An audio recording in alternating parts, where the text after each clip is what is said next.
소년 단테는 5월 축제날에 아버지를 따라서 베아트리체의 집에 갔다가 베아트리체를 처음 보게 되었고요.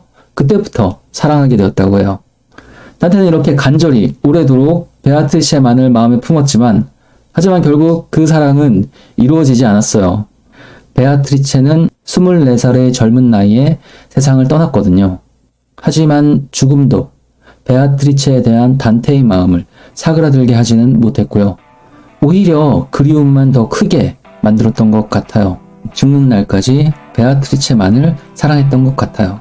그런데 이 아름다운 사랑 이야기에 심각한 문제가 있는데요. 우리가 아는 두 사람의 사랑 이야기는 모두 단테의 일방적인 주장이에요. 여러분 안녕하세요. 도시이야기 유튜버 이준입니다. 오늘부터는 피렌체 이야기를 시작할 건데요. 피렌체 편에서는 중요한 인물들을 중심으로 얘기를 하려고 해요. 그래서 처음으로 소개해드릴 피렌체의 인물은 피렌체의 정치인이었는데요. 꽤 높은 자리까지 올라갔었는데 결국 정치 투쟁에 휘말려서 망명자의 신세가 되었고요. 그래서 피렌체가 아닌 타지에서 쓸쓸히 죽어간 사람이에요. 물론 이 사람은 정치인보다는 작가, 문필가로 훨씬 더 유명해요. 바로 단테입니다.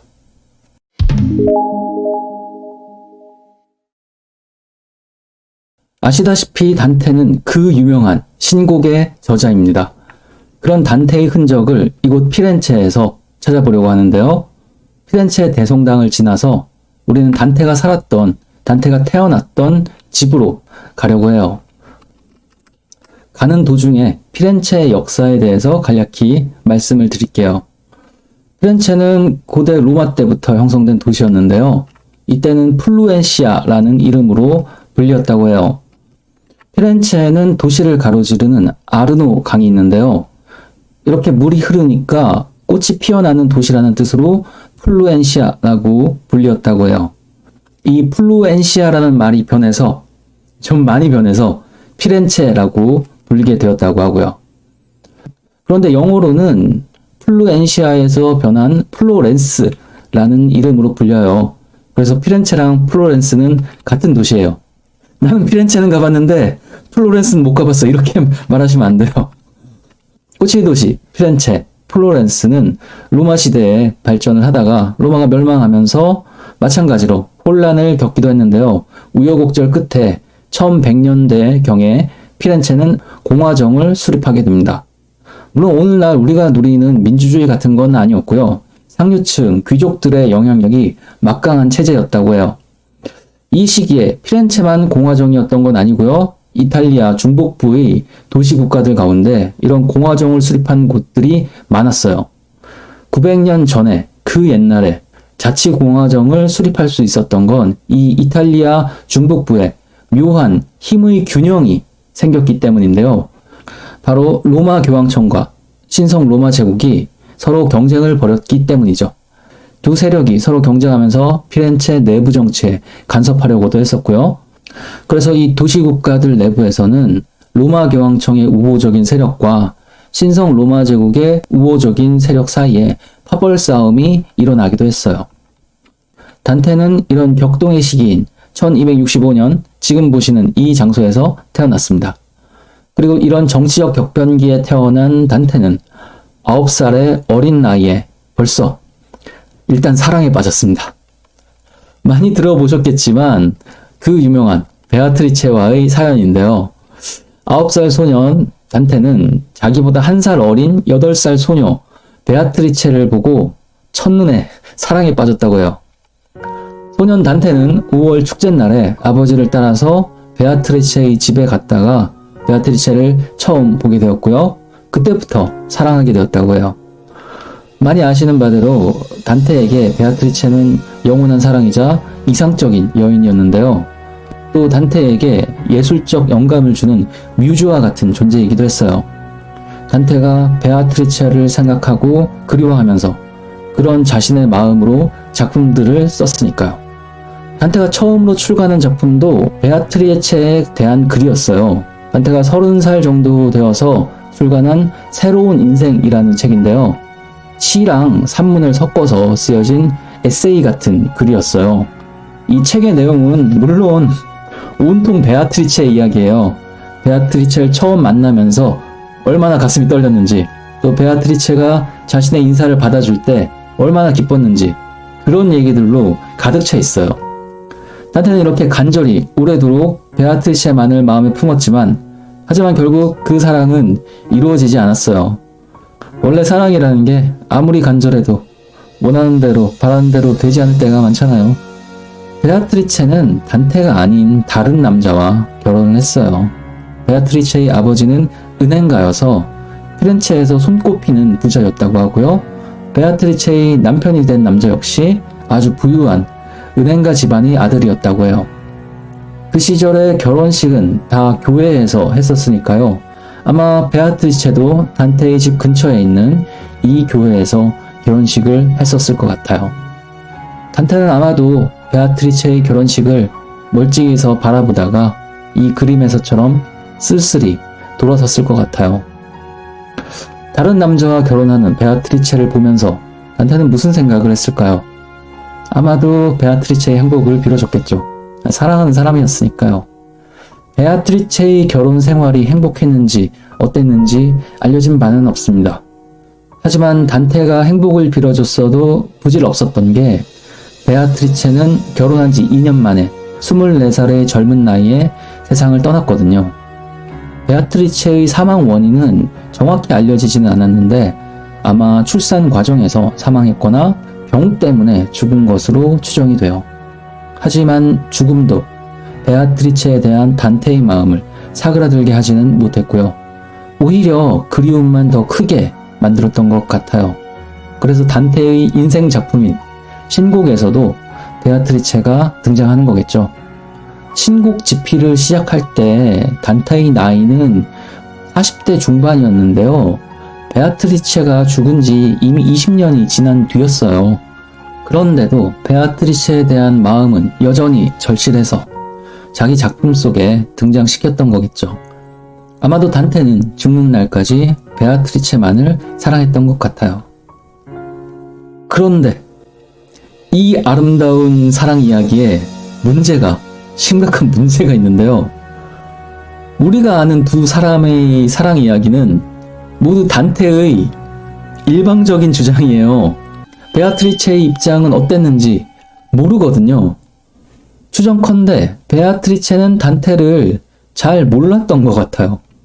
싫어하거나 뭐 그런 게 아니라 그런 감정을 가질 만한 관계가 아니었어요. 알게 알았겠죠. 단테가 귀족 집안 자제였으니까 알았겠죠. 근데 그냥 그렇게 얼굴만 아는 사람이었어요. 단테 혼자 좋아했던 거였고요. 두 사람이 만난 것도 확실한 건 2번인데, 말씀드렸듯이 단테가 9살 때 처음 만나서 인사를 했고 9년이 지나서 단테가 18살일 때 길거리에서 마주쳤다고 해요. 그때도 그냥 인사만 한 거예요. 단테의 작품에 따르면 2-3번 더 만났다고 하는데 진짜 만난 건지 확실하지도 않고요. 단테가 만났다고 얘기하는 것도 약속을 정해서 만나고 식사 같이 하고 차 마시면서 대화하고 이런 게 아니고요. 그냥 길 가다가 마주쳐서 고개 끄덕이고 인사했던 그 정도가 전부예요. 단테와 베아트리체 사이에 대화 자체가 없었던 거죠. 그러니까 두 사람은 로미오와 줄리엣같이 서로 사랑했는데 이루어지지 않은 그런 게 아니었어요. 모두 심하게 말하면 단테의 뇌내망상이었던 것 같아요. 물론 우리는 두 사람이 서로 사랑한 걸로 알고 있잖아요. 800년 동안 그렇게 널리 알려져 있고요. 그리고 신곡은 불후의 명작이니까 아마 미래에도 사람들은 신곡을 계속 읽을 거고, 그러면서 단테랑 베아트리체가 정말 아름답게 사랑했구나 라고 생각하겠죠. 대화도 나눈 적이 없는 사이인데. 여기까지는 뭐 이해할 수 있어요. 짝사랑의 아픔을 우리가 다 이해하고 있잖아요. 짝사랑이라고 해도 그만큼 간절할 수는 있는 거죠. 그런데 그래도 조금 불편한 게, 단테는 그렇게 지고지순한 사랑을 했다고 하는데 그러면서 또 결혼은 했거든요. 베아트리체가 다른 남자와 결혼을 했다고 말씀드렸는데 그때 단테는 이미 결혼한 상태였어요. 물론 이것도 이해할 수 있어요. 본인 의지대로 결혼한 건 아니었거든요. 시대가 지금이랑은 달랐으니까요. 단테의 결혼도 집안끼리 다 결정이 된 거였어요. 그래서 부모님이 정해준 대로 결혼한 것까지는 이해할 수 있는데, 그러기에는 자식을 4명이나 낳았어요. 집안의 대를 이어야 한다는 건 또 이해를 하는데 4명은 조금 많지 않나 싶기도 하고, 어쨌든 이런 게 지고지순한 사랑이랑은 좀 안 맞는 거죠.